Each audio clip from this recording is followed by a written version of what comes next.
Imagina esto, diseñas una moto espectacular, con una estética custom rebelde brutal, que parece sacada de una película. La prensa se deshace en elogios, la gente se gira en los semáforos, pero cuando abres las puertas de los concesionarios, nadie saca la billetera.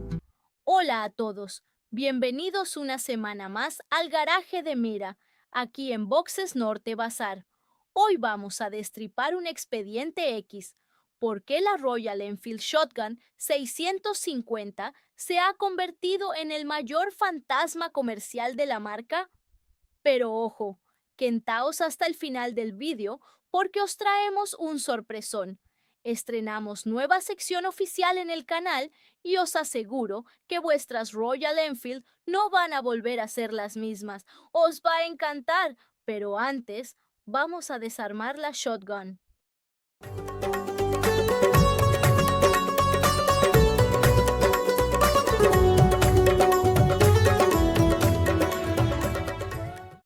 Vamos a ser sinceros. Cuando Royal Enfield presentó el concepto S G650 en el Salón de Milán, a todos se nos cayó la baba. Una bobber monoplaza, macarra, moderna. Prometía mucho. Pero cuando llegó el modelo de producción, nos encontramos con un problema de identidad severo.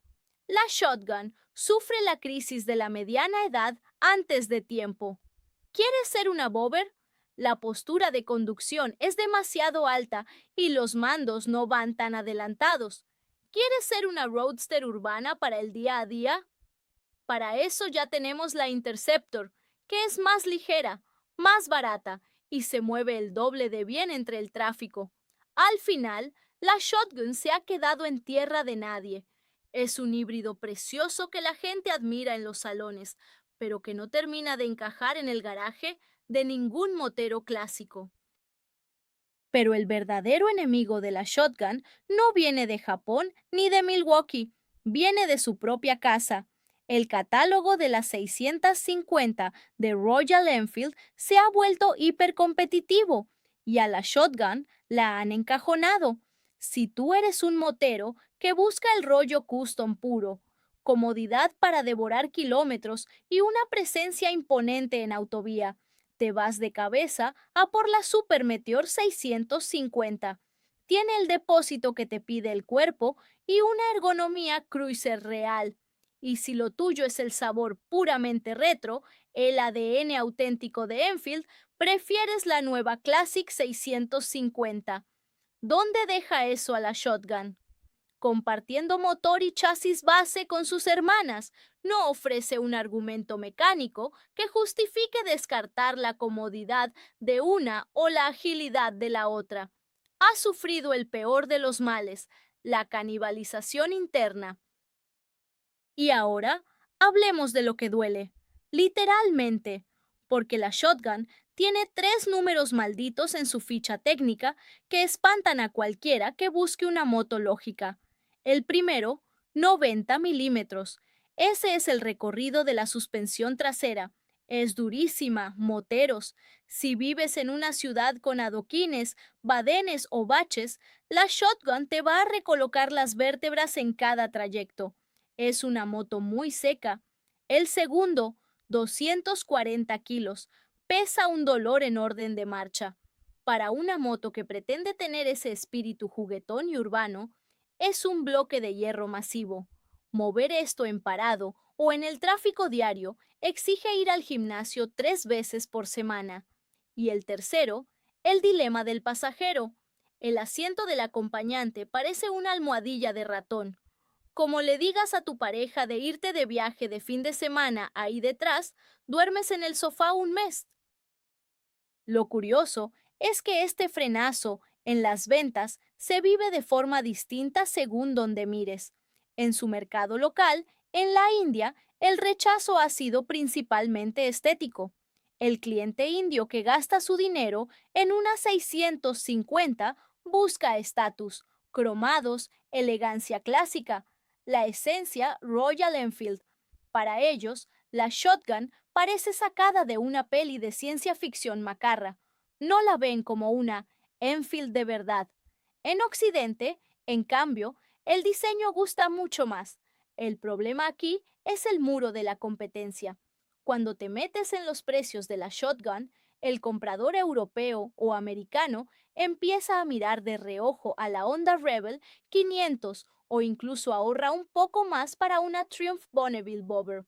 En rendimiento dinámico y peso, las marcas tradicionales siguen apretando mucho en ese segmento. En conclusión, la Shotgun 650 no es una mala moto. El motor 650 de Royal Enfield es una delicia. El problema es que es una incomprendida que nació rodeada de hermanas que hacen mejor su trabajo. Es una obra de arte para mirar, pero quizá no la opción más inteligente para comprar. Y ahora, lo que os prometí al principio, se viene novedad gorda en el garaje de Mera. Damos la bienvenida oficial a una nueva sección, el consultorio de Mr. Thump. ¿Quién es Mr. Thump? Pues es nuestro gurú particular, el hombre que susurra a los motores de Royal Enfield y que se sabe cada tornillo de estas motos de memoria. Ya era hora de que me dejarais un micro, mira. Menos hablar de cifras de ventas y más hablar de lo que de verdad importa, la grasa y los motores. Hola a todos, sí, soy Mr. Thump. Ya me conocéis de otros vídeos de mecánica del canal y estoy aquí para que vuestras Royal Enfield dejen de quejarse y rujan como Dios manda. Que si un ruidito extraño en los balancines, que si el ralentí no va redondo, que si no sabéis qué aceite echarle. A mí no me vengáis con teorías de manual. Yo os voy a dar la verdad del taller, la mecánica pura y dura sin filtros. Así que id preparando vuestras dudas, que os voy a vigilar de cerca. Te devuelvo la conexión, mira. Vamos a hacer un capítulo especial donde yo misma le haré las preguntas y él os va a solucionar la vida. ¿Cómo podéis participar? Muy fácil. Ya tenéis disponible una publicación en la pestaña de comunidad de YouTube de Boxes Norte Bazar. Corred a ese post y dejad en los comentarios todas vuestras dudas mecánicas, ruidos extraños, problemas de encendido o cualquier consulta sobre vuestra Royal Enfield. Mr. Thump las va a contestar todas, sin filtros, en el vídeo especial que lanzaremos el próximo jueves 25. No os quedéis fuera. Id ahora mismo a la publicación, dejad vuestra pregunta, suscribíos si no lo estáis y nos vemos el jueves con Mr. Thump.